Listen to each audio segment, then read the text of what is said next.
Hello friends, आज के इस वीडियो में हम लेकर आए हैं क्लास 12 वालों के लिए इंग्लिश का दोस्तों अंग्रेजी का चैप्टर वाइज क्वेश्चंस को लेकर। अगर आप भी दोस्तों क्लास 12 में है और आने वाले बोर्ड परीक्षा में शामिल होने वाले हैं दोस्तों, तो आप सभी के लिए ये वीडियोज़ काफ़ी इंपॉर्टेंट होने वाले हैं, क्योंकि इस वीडियोज़ में हम लोग बात करेंगे चैप्टर वाइज इंपॉर्टेंट क्वेश्चंस। ठीक है ना। टॉप मोस्ट भी ऑब्जेक्टिव क्वेश्चंस करेंगे दोस्तों, जिसमें 4 ऑप्शन दिए जाते हैं ना, बेस्ड ऑन बोर्ड एग्जाम और न्यू पैटर्न हम लोग करने वाले हैं। और भी काफ़ी सारे क्वेश्चन का प्रैक्टिस करना चाहते हैं दोस्तों, तो आप हमारे वेबसाइट की मदद से कर सकते हैं। ये इसी चैनल का ऑफिशियल वेबसाइट है starkstudypoint.com। गूगल पे लिखिए या फिर लिंक आपको वीडियो के डिस्क्रिप्शन में दिया गया है।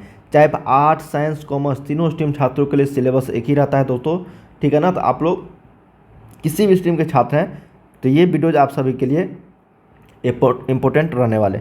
चलिए पहला चैप्टर देखते हैं दोस्तों, इंडियन सिविलाइजेशन एंड कल्चर, जिनके लेखक है दोस्तों महात्मा गांधी। ठीक है।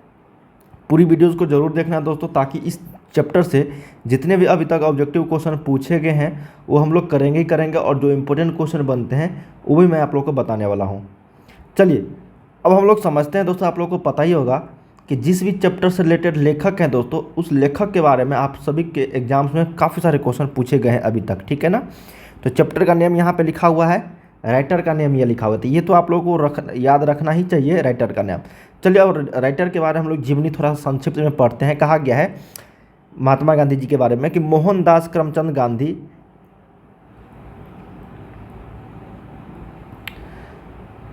मोहनदास करमचंद गांधी 1869 से 1948, 1869 से 1948 का मतलब ये हुआ दोस्तों कि 1869 में इनका जन्म हुआ है और मृत्यु दोस्तों 1948 में हुआ है। ठीक है ना। पॉपुलरली नॉन एज बापू और father of the nation, was more a spiritual leader than a politician. यहाँ पे हिंदी में भी लिखा हुआ है दोस्तों, आप हिंदी भी पढ़ सकते हो। उसको कहा गया है कि बापू अथवा राष्ट्रपिता के नाम से विख्यात मोहनदास करमचंद गांधी 1869 से 1948 एक राजनीतिक होने से ज़्यादा एक आत्मिक नेता थे। स्पिरिचुअल लीडर बोलते हैं ना, आत्मिक नेता। ठीक है। अब अगला है दोस्तों यहाँ पे कि he successfully used truth and non violence as the chief weapons against the British rule in India and helped India gain independence. आप लोगों को पता ही होगा दोस्तों, महात्मा गांधी जी के द्वारा जितने भी कार्य किए गए हैं, है ना, अंग्रेजों को भगाने के लिए, उसमें से यहाँ पे बताया गया है कि उन्होंने भारत में ब्रिटिश शासन के खिलाफ सत्य एवं अहिंसा को अपने प्रमुख शस्त्रों के रूप में सफलतापूर्वक प्रयोग किया तथा भारत को स्वतंत्र कराने में मदद की। ठीक है। अब आगे है दोस्तों कि from 1915 till 1948 he completely dominated Indian politics. मतलब कहा गया है कि 1915 से लेकर 1948 तक वो भारतीय राजनीति में पूरी तरह से छाए रहे। जब से अफ्रीका से आए थे दोस्तों, है ना, चंपारण सत्याग्रह आंदोलन आप लोग पढ़े होंगे, उसी से स्टार्ट हुआ था 1917 से। ठीक है ना। इसके बाद है कि he died at the hands of a phonetic on 30 जनवरी 1948।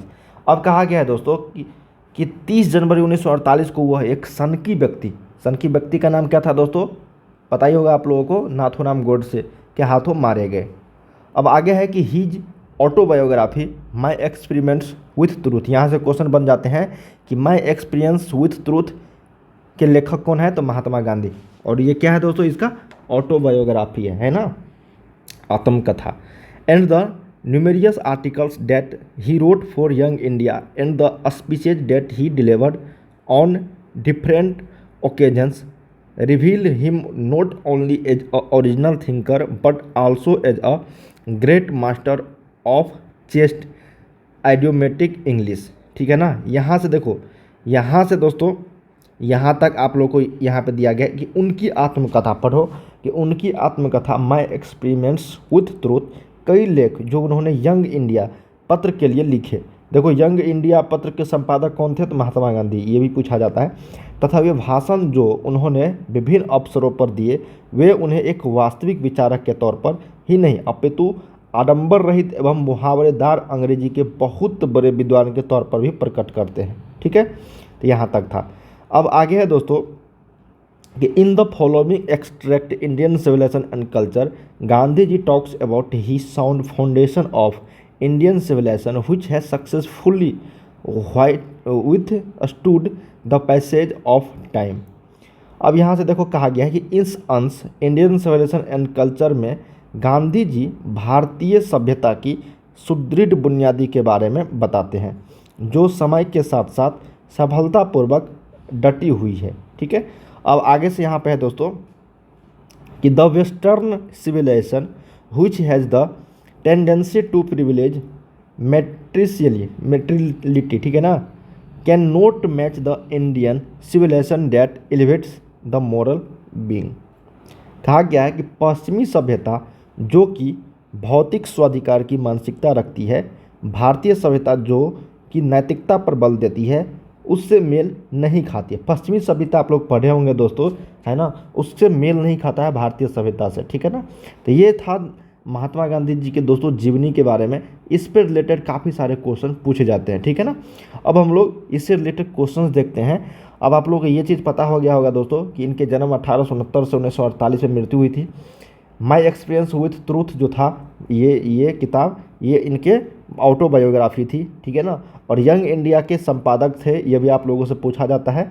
और ये 1915 से 1948 तक सक्रिय रहे भारतीय राजनीति में। ठीक है ना, चलिए अब हम लोग क्वेश्चंस करते हैं इस पे रिलेटेड। पहला प्रश्न है दोस्तों, कहा गया है कि the Indian civilisation and culture has been written by. बहुत ही शानदार प्रश्न है और सिंपल प्रश्न है ना, पूछा हुआ प्रश्न है, रिपीटेड। तो अभी जस्ट हम लोगों ने इसके बारे में पढ़ा ही है कि इंडियन सिविलाइजेशन एंड कल्चर किसके द्वारा लिखा हुआ है, doctor Zakir Hussain, Martin Luther, Mahatma Gandhi या फिर पंडित जवाहरलाल नेहरू। तो सही उत्तर क्या हो जाएगा आपका, महात्मा गांधी। क्या हो जाएगा दोस्तों, MG गांधी के द्वारा गांधी के द्वारा ये लिखा हुआ है। ठीक है ना, अगला प्रश्न कहा गया है दोस्तों कि India's glories is that is dash.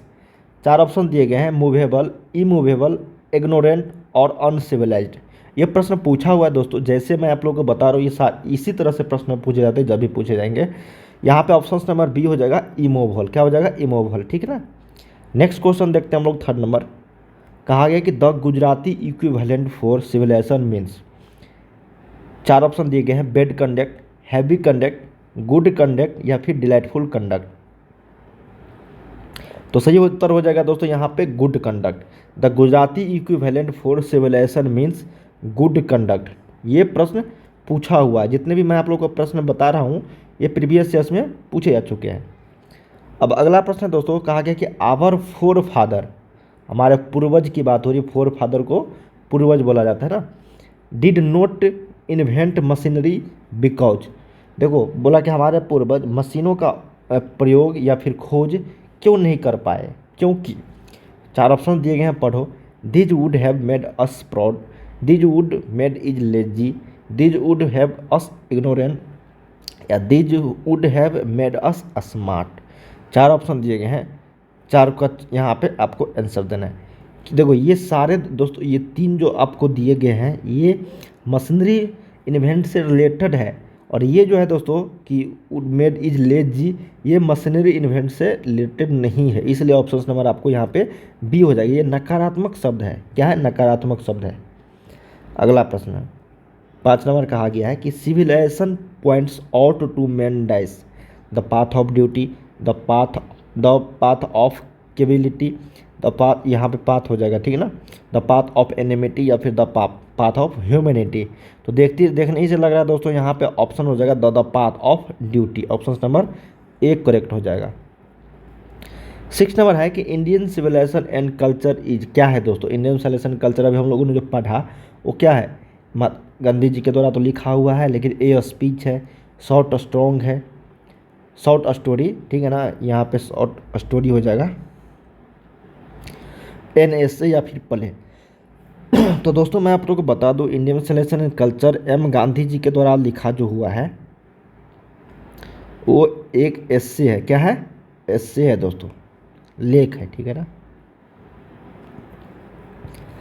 अगला प्रश्न है 7 नंबर, the sentence modern invention are too maddening to resist is for.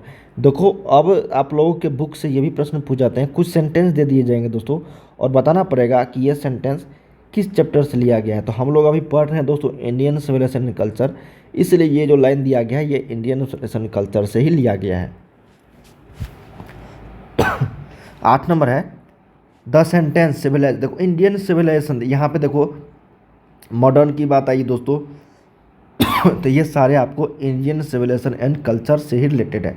देखिए अभी हम लोगों ने पढ़ा दोस्तों, ये क्वेश्चन देखो यहाँ पे द पाथ ऑफ ड्यूटी है ना, ये लाइन बाय लाइन आप लोगों को एग्जाम में पूछे गए हैं दोस्तों। देखो यहाँ पे civilisation is that mode of conduct which points out to man the path of duty, यहाँ से आया ना, ये क्वेश्चन पूछा गया था। तो ये लाइन कहाँ से लिया गया, is from choose the correct option. ये लाइन लिया हुआ है दोस्तों इंडियन सिविलाइजेशन एंड कल्चर से, ठीक है। जब तक आप लोग पढ़ोगे नहीं दोस्तों बुक, तब तक आप लोग को एग्जाम्स में क्वेश्चन समझ में नहीं आएगी, ठीक है। इसलिए एक बार ज़रूर रीडिंग दो, ताकि मैं आप लोग को यहाँ पे जितने भी क्वेश्चंस बता पाऊँ, है ना, ऑब्जेक्टिव टाइप्स, एमसीक्यूज टाइप, तो वो आपको समझ में आए, ठीक है। तो दोस्तों हम लोगों ने यहाँ पे टोटल 8 क्वेश्चंस किए हैं, और मैंने आप लोग को बताए हैं दोस्तों इसके जीवनी के बारे में, एमजी गांधी के बारे में, मतलब महात्मा गांधी के बारे में, ठीक है ना। और ये चैप्टर था दोस्तों इंडियन सिविलाइजेशन एंड कल्चर, ठीक है। इसका पीडीएफ लेने के लिए दोस्तों वीडियो के डिस्क्रिप्शन में आपको टेलीग्राम का लिंक दे दूंगा, वहाँ से आप लोग इसको डाउनलोड कर पाओगे, ठीक है ना, वहाँ पे आप लोग को मिल जाएंगे, ठीक है। तो चलिए दोस्तों मिलते हैं हम लोग नेक्स्ट वीडियो में दूसरे चैप्टर को लेकर। तब तक के लिए जय हिंद जय भारत, और तैयारी करते रहिए दोस्तों। वीडियो के डिस्क्रिप्शन में आपको लिंक मिल जाएंगे वेबसाइट का, वहाँ से, और चैनल पे भी काफ़ी सारे वीडियोज उपलब्ध है, उसको भी देख सकते हो।